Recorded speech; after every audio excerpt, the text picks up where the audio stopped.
Is the Premier League taking VAR, scrapping it for good? We're going to talk about that.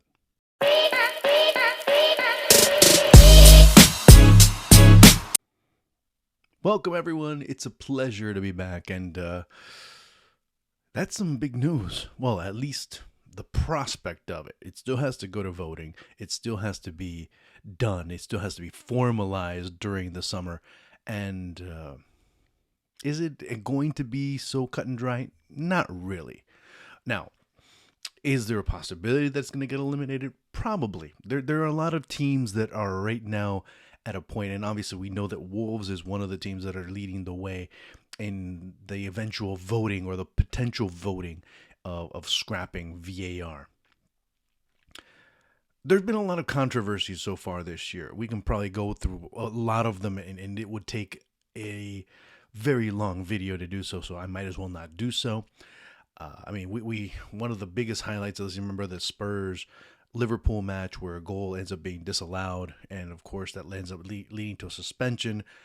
VAR is not something that's, I guess you could say, well used in the Premier League. It just seems so happenstance. Now, does it help with the fluidity of the game? Maybe. But does it help with the justice of the game? Keep in mind, there's two different things here. Do you want the match to end early, or do you want the match refereed properly? Those are the big aspects here that need to be understood. Let me give you my view in terms of VAR. VAR is something necessary. And why is it necessary? Because refereeing is not that good. Now, here's the problem with VAR.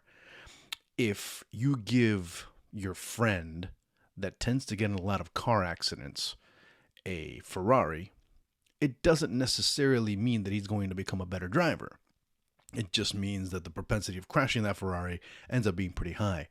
If he's a bad driver, he's a bad driver. The car is not going to make you a better driver. Well, maybe. Although, if you have the self-driving car, that's probably not a bad idea. But I digress.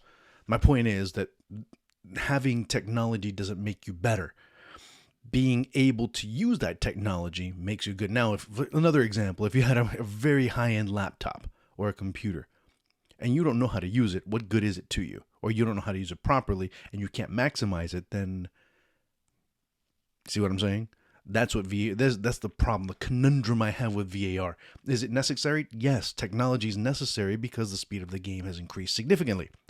But if you have referees that can't interpret the rules properly, that can't execute the rules properly, that don't know how to make their runs, that don't know how to stand on the pitch, that end up getting in the way or end up seeing what they shouldn't be seeing, well then, and then of course when VAR comes along, and you see at times VAR is just used as a bailout. And that's the biggest problem with this type of technology. Might as well just do it off a camera and then stop whenever play and review it, right? At that point, it ends up being that. There are a lot of challenges with VAR, and in how it's used in different countries ends up being a major problem. At times, you go and see leagues like Brazil, see leagues like Argentina, and they try and find the foul. They try and find the infraction. They try and find the offside.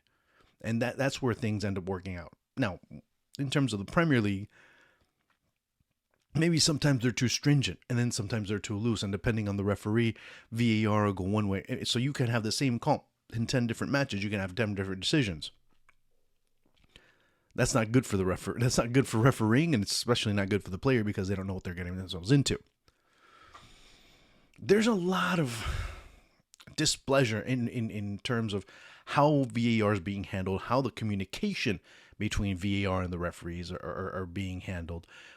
Many don't even know what is being said or the reasons behind certain decisions, and sometimes the referees just decide not to even pay attention to it just for the sake of keeping the game going. Now, the biggest problem ends up also being the amount of time that's added, which VAR, when implemented, when used, or when not, ends up impacting it. We've seen 10, 15, 16, 17 minutes of stoppage time being added. Sometimes even that much per half. Maybe I'm exaggerating a little in terms of the numbers. But when it comes to those specific exaggerated periods of time that are being added on, you're basically playing a 120-minute match. So that ends up being another one. Maybe it's minor, and I'm giving it more importance that this should be in terms of this particular argument, but it does end up, being a significant contributor to added time. Let's just leave it there. There's a lot of controversies. There are a lot of things that need to be fixed, and they aren't being fixed. And you don't see new referees coming in, and you don't see new referees that are being, if a league or if IFAB or if whomever are going to have referees involved and they want a more universal approach, and it ends up being a problem if you don't have a uniform way of being able to, if it's all based on interpretation. And now, I've always said this, for your referees have egos. Okay? Referees have egos. And when those egos aren't put in check, their interpretation ends up being more important than the actual interpretation itself. And they don't care how it is. That's the way I see it. That's the way it is. Which, I mean, it sounds logical, right? But when you make those decisions from a place of ego as a referee, that's where the problem emerges. So when we could go on for hours on end and like I said, give you examples. But then that's been the problem. In my solution would not be to replace VAR. My solution would be to find new referees, but to mold them and to put them back in, and to put them in a position where they can be competitive in terms of being able to do their job adequately. Well, that's going to take some time. Are teams and leagues willing to do that? No, because there's way too much at stake. So the refereeing is going to stay as is. The political part of refereeing, which we might not want to delve into, well, that also ends up being a major talking point. So when all is said and done, VAR, now Sweden's already done it. So England says, hey, if Sweden didn't, why can't we? And there's also the term of expenses, also the term of contracts. I'm speaking out of a place of ignorance now. I'm just assuming, based on these contractual deals and the monies that need to be invested in the technologies and the companies that do bring in the technologies, there has to be a certain contract that is implemented and certain monies that have to be paid in the eventuality that there is money that needs to be paid after a cancellation of a contract. Now, like I said, I could be talking out of my ass on that one. But, like I said, assuming that there are certain obligations and certain contracts in medium and long term, that's another issue. So, again, is it something necessary? Yeah, VAR is necessary at a certain point. But the people that implement it aren't really good at it. Referees nowadays are not good, and it's endemic. It's not just the Premier League that I'm blaming.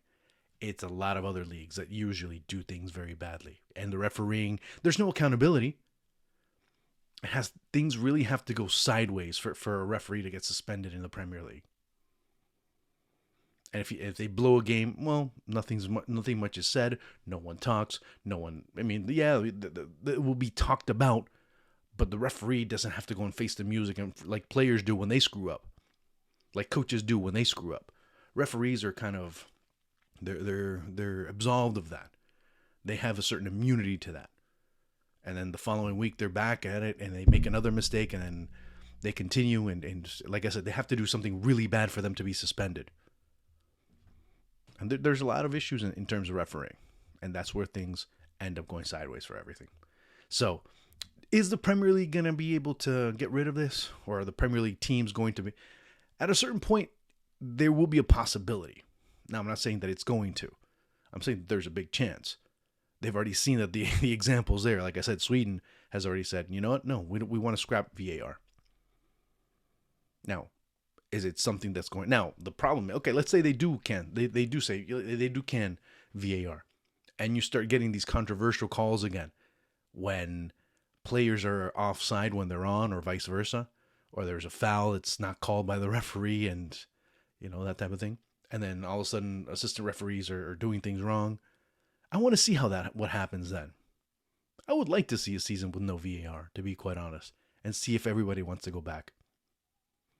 I don't know. What do you think? Let me know. Leave your comments down there and we'll talk about this a little bit more as it's going to be a very interesting topic, a very interesting news story going into the summer. Guys, hey, like I said, please help out. I'd like to be able to get to 1,000 subscribers and everything else, that all the monetization and of course the everything that comes with that, because with that also comes the possibility of being able to do Copa America. I want to do commentary on this channel to be able to really make a difference, to really do things a little different, and of course, like I said before, give my opinion about things in the world of football. Guys, it's been good. Thank you so much. I'll talk to you soon. Like I said, do your usuals. I appreciate you guys watching these videos. Share with friends. Do whatever you need to just to spread the word. And hopefully this little project that's getting rolling now starts growing even more. Until then, ciao.